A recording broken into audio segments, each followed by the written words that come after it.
कुछ ही मिनटों में नेपाल में सब कुछ बदल गया। आखिर ऐसा क्या हुआ था नेपाल में? सब कुछ सच जानना चाहते हैं तो बने रहिए इस वीडियो पर। नेपाल में आई भीषण फ्लैश फ्लड ने कुछ ही मिनटों में भारी तबाही मचा दी। इतना ही नहीं, नेपाल तिब्बत सीमा से लगे रासुवा और आसपास के इलाकों में अचानक पानी का तेज बहाव आया और देखते ही देखते सड़कें, पुल, गाड़ियां और इमारतें इसकी चपेट में आ गए। इस आपदा में बड़ी संख्या में लोगों की मौत भी हो गई और सैकड़ों लोग अभी भी लापता बताए जा रहे हैं। सबसे चिंता की बात यह है कि प्रभावित लोगों में भारतीय नागरिक भी शामिल है। लेकिन सवाल यह है कि इतनी भयानक बाढ़ अचानक आई कैसे, और इसके पीछे भूकंप था या ग्लेशियर टूटा था या फिर पहाड़ से आया मलबा इसका कारण बना। नमस्कार, आप देख रहे हैं पीपल्स अपडेट और मैं हूं आपके साथ जितेंद्र शर्मा। आइए इस पूरे घटनाक्रम को आसान भाषा में समझते हैं। दरअसल नेपाल तिब्बत सीमा से लगे रासुवा जिले में सुबह सब कुछ सामान्य था, लेकिन कुछ ही देर बाद भोटेकोशी नदी का जलस्तर अचानक बढ़ने लगा। देखते ही देखते पानी के साथ मिट्टी, पत्थर और मलबे का तेज बहाव सैलाब के साथ नीचे दौड़ आया। रास्ते में जो कुछ आया, इस प्रचंड बहाव ने उसे अपने में समा लिया और कोई भी इसके सामने नहीं टिक पाया। कई जगहों पर सड़कें टूट गईं, पुल बह गए और लोगों को सुरक्षित जगहों पर भागना पड़ा। जो सीसीटीवी फुटेज सामने निकल कर आए वो काफी रोंगटे खड़े कर देने वाले थे। शुरुआत में तो इस तबाही को भूकंप से जोड़कर देखा गया। अधिकारियों के मुताबिक तिब्बत क्षेत्र में भूकंपीय गतिविधियों से कुछ ही मिनट पहले बाढ़ आने की खबर सामने आई थी। इसी वजह से आशंका जताई गई कि भूकंप के झटकों से किसी ग्लेशियर या ग्लेशियर झील पर इसका असर पड़ा होगा। लेकिन बाद में सामने आए वैज्ञानिक विश्लेषणों में कुछ तस्वीर जो इस पूरी घटना को अलग बताते हैं। दरअसल ग्लेशियर से बर्फ और चट्टानों का बड़ा हिस्सा टूटकर नीचे गिरने और मलबे के कारण नदी का रास्ता बाधित होने की संभावना जताई गई। अब इसे आसान भाषा में समझते हैं।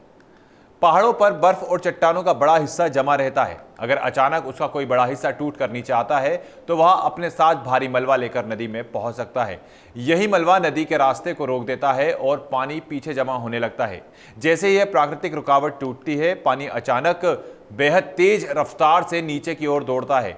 इसी तरह की अचानक आने वाली बाढ़ को फ्लैश फ्लड कहा जाता है। नेपाल की भौगोलिक स्थिति पर अगर नजर डालें तो इस खतरे को और ज्यादा गंभीर बना देती है। हिमालयी इलाकों में नदियां अक्सर बहुत गहरी और बहुत सकरी घाटियों से होकर गुजरती हैं। ऐसे में अचानक बड़ी मात्रा में पानी आने से उसके फैलने की जगह बहुत कम होती है। पानी की ताकत कई गुना बढ़ जाती है और वह अपने रास्ते में आने वाली कुछ चीज़ों को भी बहाकर ले जाता है। इस बार भी पानी के साथ बड़े बड़े पत्थर और मलबा साथ आया, जिसने तबाही का वो रूप दिखाया जिसे देखकर हर कोई डर गया। इस फ्लैश फ्लड का असर सिर्फ एक गांव या एक जिले तक सीमित नहीं रहता। रासुवा के बाद पानी और मलबा नदी के बहाव के साथ नीचे की ओर बढ़ा और नवाकोटी, दांगिया, चितवन समेत कई इलाकों में इसका असर भी देखा गया। कई महत्वपूर्ण सड़क मार्ग और पुल प्रभावित हुए। कुछ इलाकों में संपर्क टूट गया। इसका सीधा असर राहत और बचाव अभियान पर भी पड़ा, क्योंकि जिन रास्तों में बचाव दल पहुंच सकते थे उनमें कई रास्ते खुद ही बाढ़ की चपेट में आ चुके थे। ऐसे में आपदा की एक और बड़ी चिंता लापता लोगों को लेकर है। नेपाल में बड़ी संख्या में लोगों के लापता होने की जानकारी सामने आई है। इनमें स्थानीय लोगों के अलावा विदेशी नागरिक भी शामिल बताए जा रहे हैं। भारतीय नागरिकों की संख्या भी काफी बताई जा रही है। इनमें कैलाश मानसरोवर यात्रा से जुड़े तीर्थयात्री और नेपाल में मौजूद दूसरे भारतीय नागरिक भी शामिल हैं। इसी वजह से भारत सरकार भी लगातार नेपाल के संपर्क में है और अपने नागरिकों की जानकारी जुटाने के साथ साथ उन्हें सुरक्षित वापस लाने का प्रयास कर रही है। अब बात राहत और बचाव कार्य की।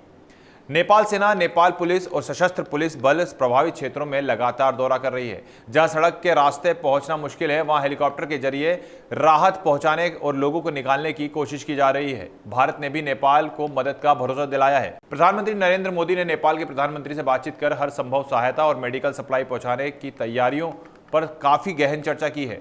जरूरत पड़ने पर भारतीय वायुसेना के परिवहन विमान और दूसरे संसाधनों का इस्तेमाल भी किया गया। वहीं चीन ने भी नेपाल को तत्काल वित्तीय सहायता देने की पेशकश की, तो अमेरिका ने भी नेपाल के लिए $5 लाख की आपदा सहायता देने का ऐलान किया।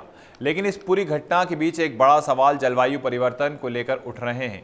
हिमालय तेजी से बदल रहा है। तापमान बढ़ने से कई ग्लेशियर्स तेजी से पीछे हट रहे हैं और ग्लेशियर झीलों में पानी की मात्रा बढ़ रही है।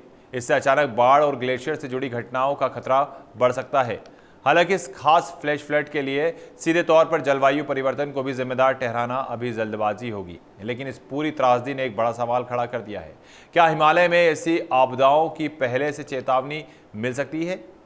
ग्लेशियर और ग्लेशियर झीलों की सैटेलाइट से निगरानी, नदी के जलस्तर की रियल टाइम मॉनिटरिंग और बेहद अर्ली वार्निंग सिस्टम ऐसी घटनाओं को नुकसान कम करने में मदद कर सकते हैं। नेपाल की तबाही सिर्फ एक बाढ़ की कहानी नहीं, यह हिमालय की संवेदनशीलता का बड़ा अलार्म है। आज फिलहाल इतना ही, अगली बार फिर मिलेंगे, तब तक के लिए मुझे दीजिए इजाजत। नमस्कार।